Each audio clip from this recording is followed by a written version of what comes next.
Hello, and welcome to the Texas State Trade Expansion Program webinar, also known as STEP. Applications for the program are due on Thursday, September 10th before 5 p.m. Central Time. So I just want to take a couple minutes to explain how we get our STEP funding, where the STEP funding comes from, and then how it is administered to you guys. So the first step in our kind of funding train or funding arrow, as you see here, is that the Small Business Administration receives their funding from the STEP program from Congress. Once they receive that funding from Congress, they'll announce it annually on grants.gov.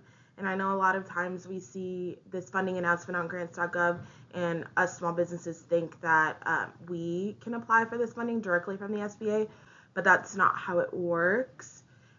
When the funding is announced, then the state trade offices will submit their applications to the SBA, and then subsequently they will administer any STEP funds that they have received. Lastly, in this little chain, the small businesses will apply to the state trade offices, in this case TDA, and you will receive your STEP funding and use funds for export promotion purposes that are laid out in the program authorization. Now for the goals of STEP and kind of why the program was created.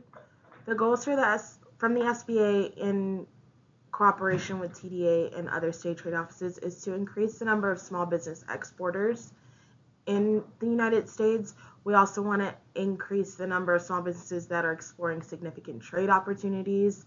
And then finally, we also want to increase the value of exports for small businesses that are already engaged in international trade. So we want to get exporters into the market, and then also people that are already exporting, we want them to expand into new markets as well. So to chat a little bit about eligibility, these are criteria that has been set forth by the SBA as what is considered an eligible company to apply for STEP. So they have to be a Texas for-profit company. So they can't be a nonprofit or 501c3. It has to be a for-profit company based in the state that you are applying in. So based in the state of Texas in this case. They have to be in business for at least a year or more than a year. It has to have 51% U.S. content or be an exportable service. So it has to have, if you're creating a product, it has to have 51% U.S. content. If you're exporting a service, it also has to prove that at least 51% of the origin of your business and the work that is being done is in the U.S., in the state of Texas. It has to also meet small business standards per the SBA. And the way you'll do this is you can search up your NAICS code or provide us with your NAICS code, and we will either determine your small business size standards based on how much you have made annually or how many employees you have. It differs by industry. Some industries go by the annual sales standard, and other industries go by how many employees you currently employ. You also have to have a UEI and an active SAM registration. This is a unique entity identification number that allows you to apply for federal funds. It shows us and the SBA that you are in good standing with the federal government and that you are eligible to receive federal funds. The way that you can get one of these, if you do not already have one, is you can register at sam.gov for a UEI number. It has no cost associated with the registration at sam.gov. There are a few websites out there that try to charge you for a registration. I've seen some that are upwards of $600, and I just want to let you guys know up front that that is of no cost. It does take a little bit of time to get your SAM number, maybe 5 to 10 business days, so get that as soon as you can. But again, at sam.gov, it's completely free, of no cost to you. So each state has additional requirements that fall out of the purview of the SBA requirements. They're pretty standard. Here in the state of Texas, you have to be in good standing with the Texas Comptroller. You have to have a federal identification number, or FIN, that is tied to a Texas address, meaning you have to have operations here in Texas. So you would have an FIN, an EIN, or a TIN that is tied to a Texas address. Your product or service produced, processed, or value added has to be here in Texas. So you have your product or service that you've produced has to be in Texas, has to be processed in Texas, or have value added here in Texas. Again, that goes on with the 51% US content. We want to prove that your business is based here in Texas and any export will be benefiting Texas business. However, your product does not have to be agriculture related. Your business does not have to be agriculture related. We are the Texas Department of Agriculture, but we here with STEP is industry agnostic. So you can apply regardless of the kind of business or service that you provide. It does not have to be agriculture related. A little bit about the funding that is available. If you are expanding into a new market, you're a market expansion categorized company, you can apply for up to $20,000 of STEP funds. If you're new to exporting, you can apply for up to $10,000. Reimbursement covers up to 90% of eligible costs, and you as an applicant will provide a 10% match. What that looks like in your budget, if you're applying for $20,000, your total project budget will be $22,000. You will be responsible for the $2,000 and we will reimburse the $20,000. Same with $10,000, you will be responsible for 10% of that, meaning your project would be $11,000. We would reimburse 10 and you would have to put up that 10%. How the SBA and TDA defines new to export versus market expansion is pretty straightforward. If you're new to export, you have no export experience. You're a novice exporter or an accidental exporter, meaning you have not had a plan to export, but maybe sometimes companies or individuals outside of the US will order your product and you will do one-off shipping, or maybe you are on Amazon Canada and you are shipping that way. So those would be considered novice exporters, or you have not had any exporting in the last 24 months. So even if you have exported in the past and you were an experienced exporter, if you haven't been exporting in the last 24 months, you would be considered new to exporting. Market expansion, or ME as you'll see it, means that you are already exporting and you are entering new countries or areas of the country, or you're bringing a new product line into an already existing exporting market. So you are expanding in some way, expanding to new territories or countries, or expanding your product line in already established export markets that you have. All right, when we talk about eligible activities or expenses, this list is not going to be all encompassing. You can refer to your RFGA for some more activities that may be eligible for STEP funds. And then also some are not listed, but if you can make a good enough case for it, we can consider it. We know that this list is not all encompassing, extensive. These are just some things that companies have used STEP for in the past and that we have approved. So for activities, you'll see your trade shows, your trade missions, your foreign market sales trips, U.S. commercial services programs, export training, e-commerce, website localization, translations to international languages, and some international marketing. Some eligible expenses that we see are your airfare and your lodging when you are traveling to these trade shows, trade missions, foreign market sales trips. Those have to be economy and have to meet Fly America Act standards. Your booths and your registration fees at these trade shows, some compliance testing. If you are shipping product samples to trade shows or to business meetings overseas, those are things that we can pay for. Website development and search engine optimization, and then also some export research subscriptions that you may or may not have during the course of your grant. Again, this list is in no way comprehensive. I just wanted to go over some high-level things that are ineligible expenses that we see come in. So I just want to let you know when you're doing your budget and you're making your application that these are ineligible expenses. So meals, alcohols, tips, even if you are on these approved business meetings or business foreign market sales trips, those meals that you incur are not going to be eligible for reimbursement. Any alcohol that you have at your events or are required as part of your in-store demonstrations or your trade shows are not going to be eligible expenses. And then any tips on any kind of transportation or at the hotel or anything like that, those are not going to be considered eligible. Fees associated with you getting your passports and your visas, even if there are visa fees to travel to these international countries, those are not eligible expenses. Like I said earlier, any airfare has to be economy, so business and first class upgrades are not going to be eligible. If you do fly business, we are just going to need economy comparison tickets, and we will only reimburse up to the economy rate. Any personnel costs, employee salaries, bonuses, etc., those will not be eligible.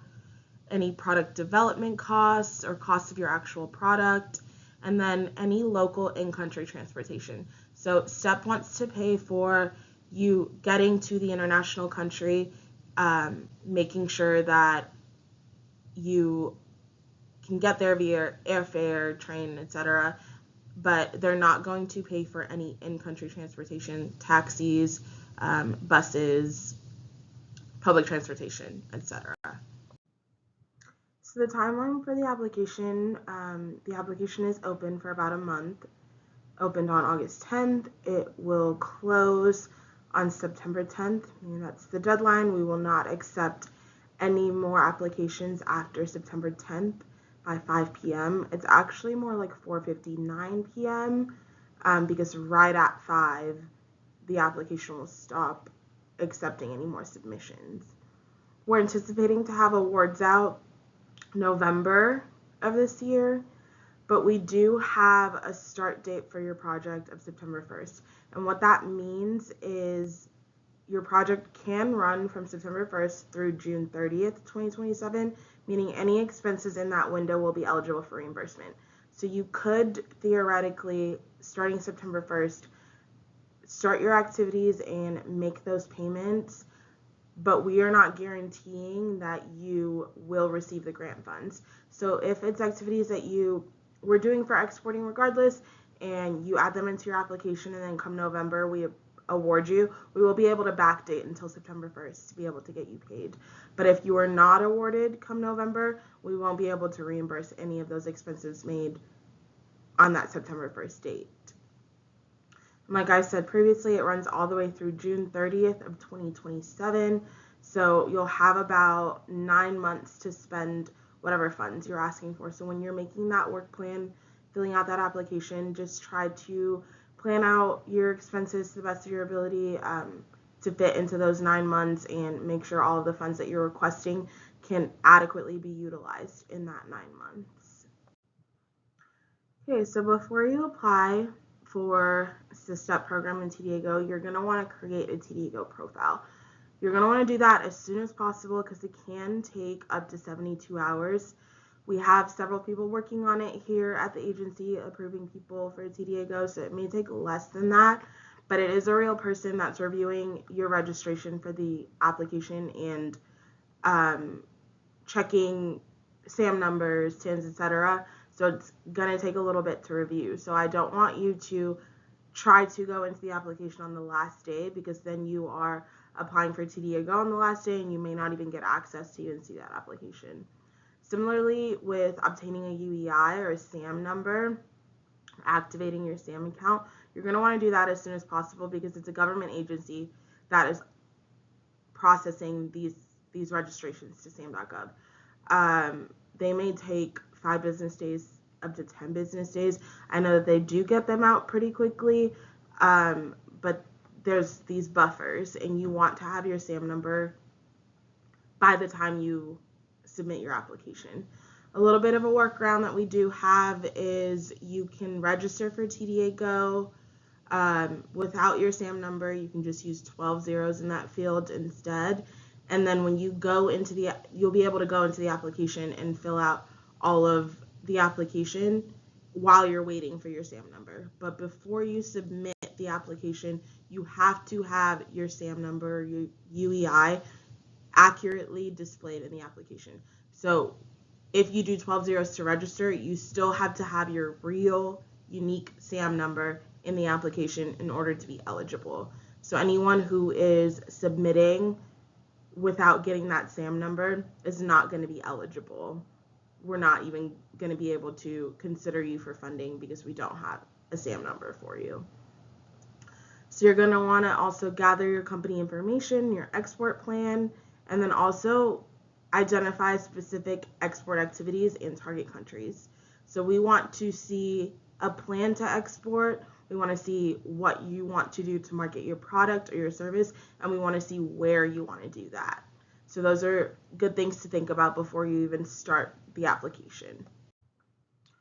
So on our website, we have application instructions that show you a step-by-step guideline of how to apply for STEP. So there's screenshots in there. It'll show you exactly what the pages look like. So even if you don't have your TDA Go registration yet, you can still see what the application looks like. It's going to show you screenshots of every single page in that application and exactly what is required to fill it out.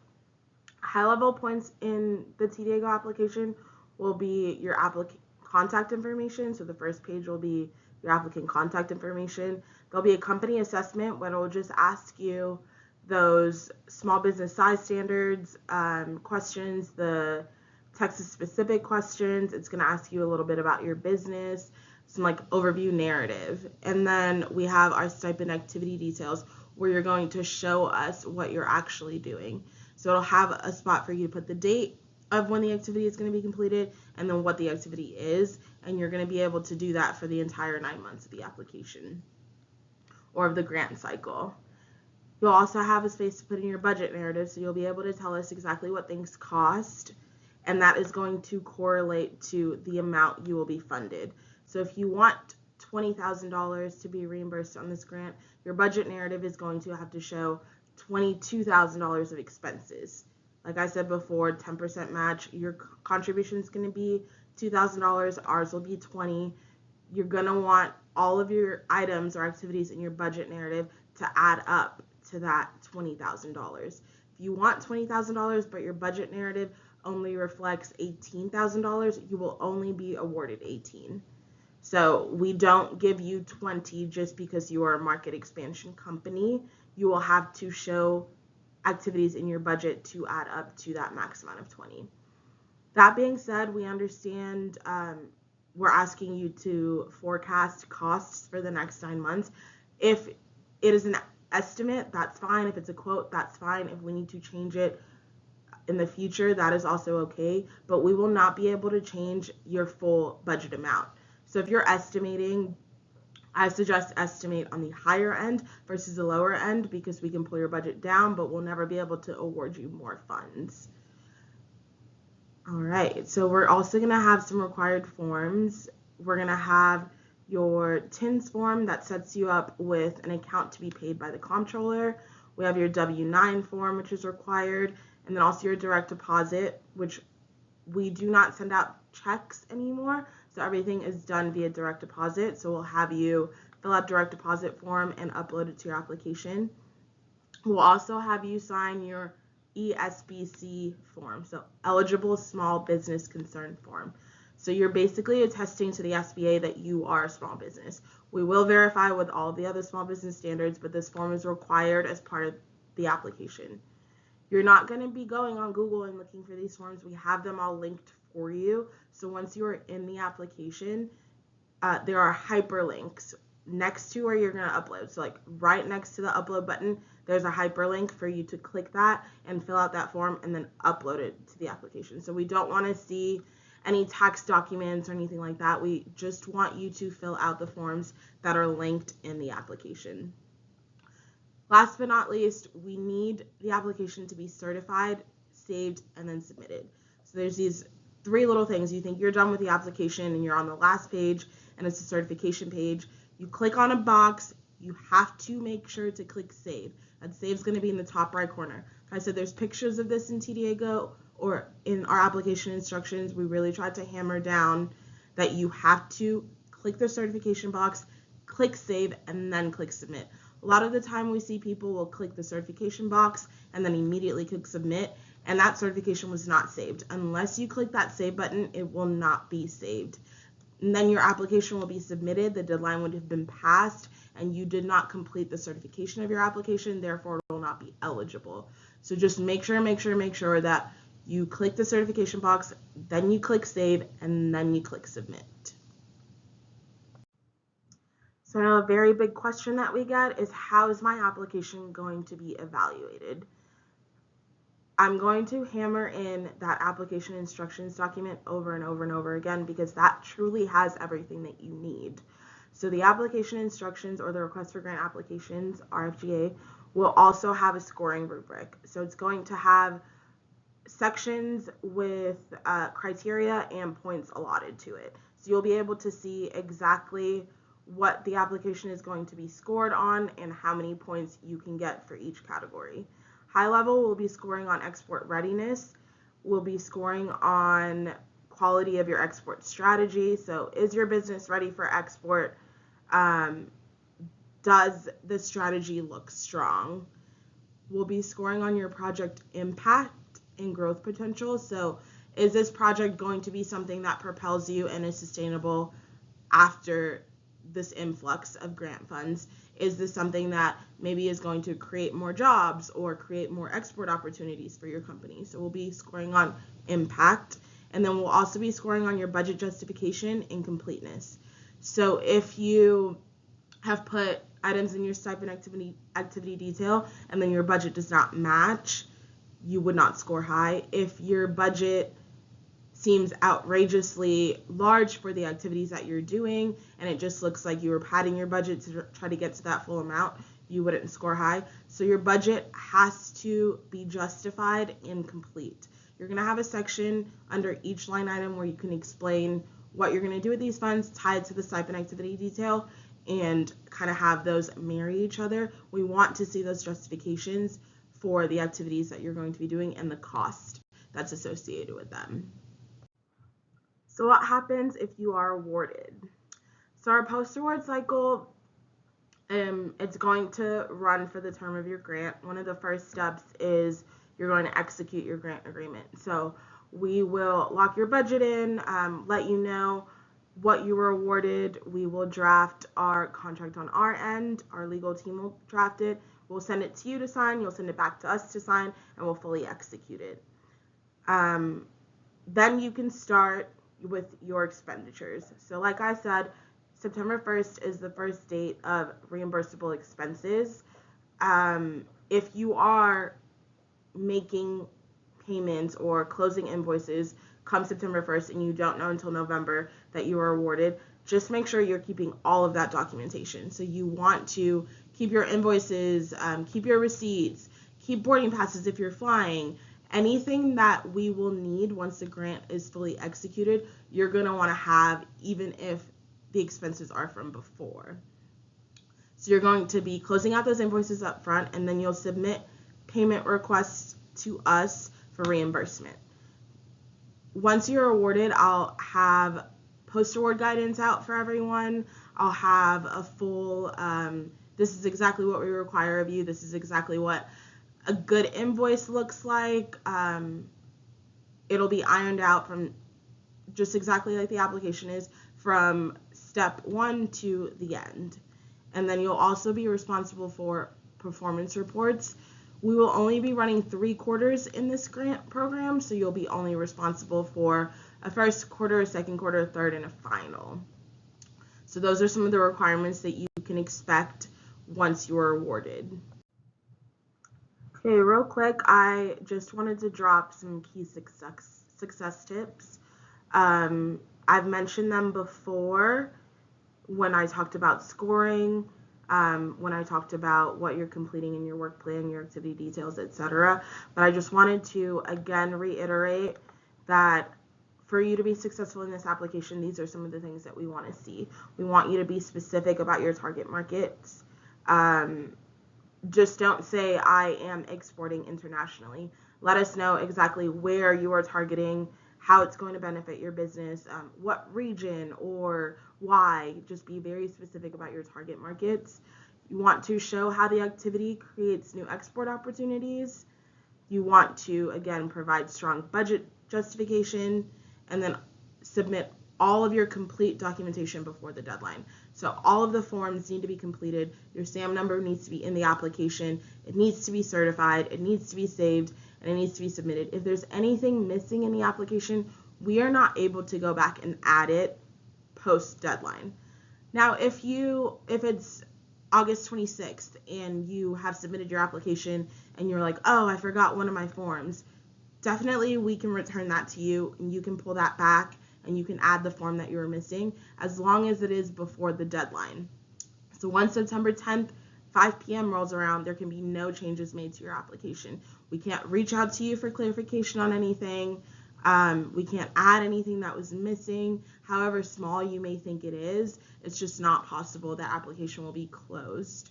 So if you have any questions, if you're like, hey, I'm not sure if I have the right form, or like, hey, is this the number that's supposed to be here, definitely just give us a call and we'll be able to walk you through that. But we just want to make sure that your documentation is complete and it's submitted before the deadline.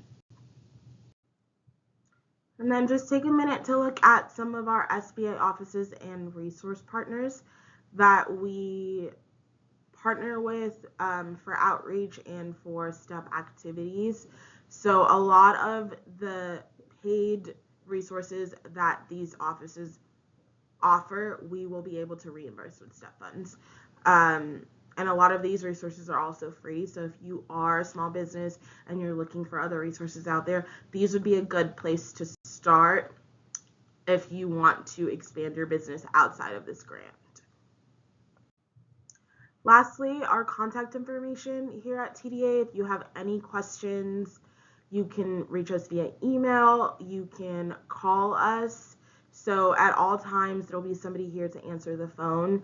It may not be me specifically, but if you have a question that they cannot answer, they will relay it to me and I will get back to you. But most of the time, all of our staff will be able to answer your questions. They're all very knowledgeable, even if they are not subject matter experts in this. So yeah, you can email us at grants@texasagriculture.gov. You can call us, and then also my direct contact information will also be listed on the website. So if you would like to reach me personally, you can get on the website and get our phone or get my phone number and get my email address.